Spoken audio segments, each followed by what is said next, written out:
que je disais.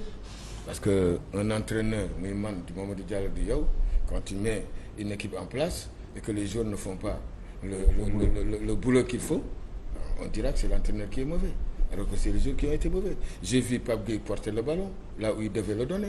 Est-ce que tu comprends? J'ai vu Ismaïla Sarr, au lieu de faire un centre, revenir sur lui-même, donner à Sadio. J'ai vu Sadio perdre le ballon, marcher. J'ai vu Pape Matar Sarr marcher. Donc tout ça, et puis il faudrait qu'on revienne sur une chose. Le Sénégal était dépendant de Sadio, qu'on le veuille ou non. Dépendant Sadio Mané la woon, meilleur passeur, meilleur buteur. Aujourd'hui, on n'a pas cherché à remplacer Sadio Mané.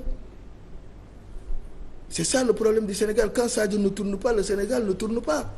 Aujourd'hui, on a eu des difficultés contre la Mauritanie parce que Sadio n'était pas là. Mais qui doit chercher à remplacer Sadio Mané? Ouais, mais attendez, on n'a pas encore, man de dama la wax ni gisaguma ko si ñu joueurs yi ma gis ni yëpp ñu indi fii équipe nationale, j'ai pas encore vu quelqu'un qui a la qualité de Sadio Mané damay wax rek. Mais l'équipe a gagné sans Sadio Mané. Non, je parle pas de gagner. Non, Sadio ne déggoo léegi laa ko wax. On sait que Sadio c'est le pilier de l'équipe. Mais aussi tamit l'équipe a gagné sans Sadio Mané. L'Argentine a gagné plusieurs matchs sans Messi. L'Argentine. Le dispositif laisse-moi terminer. L'Argentine a gagné sans Messi plusieurs fois. Le Barça a gagné plusieurs fois sans Messi. Mais il faut pas. D'accord, dama ni non, il faut donner à César ce qui revient à César aussi. Pas en changeant son système, on ne peut pas. yaa ngi dégg peut-être que s'il changeait le système en amenant autre chose, mais avec ce que l'on est en train de jouer, Sadio Mané, l'équipe nationale est dépendante de Sadio Mané, qu'on le veuille ou non. Parce que c'est lui qui marquait les buts, c'est lui qui versait les dernières passes. Ensuite, on revient sur la jeunesse. Il y a toujours eu ce maillage entre la jeunesse et les anciens. On a vu Lamine Camara, quand il rentrait en Coupe d'Afrique, personne ne s'y attendait. Il a été extraordinaire. On a vu Pape Matar Sarr et pourtant on joue le 3-5-2. Extraordinaire.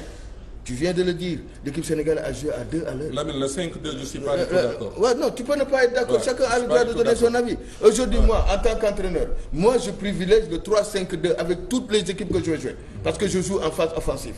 Parce que tout ce que je veux, c'est la conservation du ballon, de ne pas perdre le ballon et de dominer l'adversaire. Maintenant, quand je perds le ballon, laisse-moi terminer. Une question. Ouais, une question. Conserver, aller devant. Laisse-moi terminer. Je vais vous montrer ça. Ouais, allez-y. dama bëggoon wax benn question la bëggoon laaj. Vas-y, pose la question. Au fait dama la wax ne boo joué benn système nga joué 3-5-2 comme tu dis. nga dominer les 45 premières minutes. boo ñëwee deuxième mi-temps nga xam ne système bi équipe bi mu ngi commencé fippu, est-ce que doo ko changer? Mais ça dépend de ce que l'adversaire me ramène. Mais l'adversaire ne m'a pas dominé.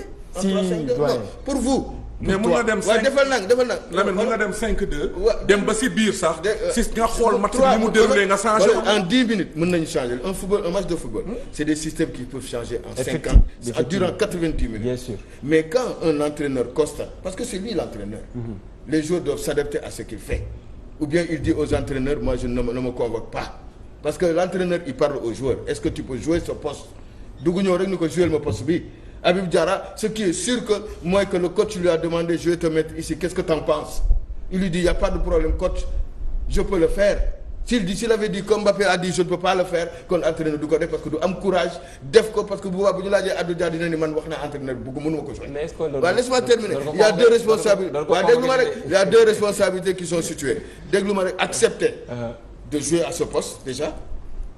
Parce que l'entraîneur t'a mis, tu as accepté de jouer à ce poste. Pas parce que de nga bëgg jouer équipe nationale rek nga accepté la, mais il faut voir est-ce que toi tu peux le faire ou tu ne peux pas le faire.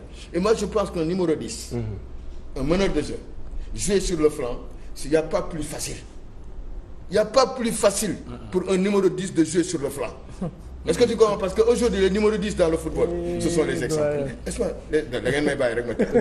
les numéros 10 dans le football, ce sont les excentrés. D'accord? Aujourd'hui, quand tu me dis que tu es numéro 10, donc tu peux jouer. Parce que quand on joue à 4-4-2, qu'est-ce que tu fais Habib Diarra? Tu le mets comme excentré. C'est un numéro 10. Il est gauche, excentré gauche. Il est excentré. Laisse-moi dire, quand tu joues en 4-4-2, les deux milieux, les deux meneurs de jeu sont des ailiers. C'est ce qui était avant, c'était mon nom, Nyari Ailier, Yera Amon football. Maintenant, quand tu joues en 3-5-2, tu as soit un meneur de jeu que tu prends, soit un latéral que tu prends pour te faire jouer en piston, ou un excentrique que tu prends pour te faire jouer en piston. D'accord?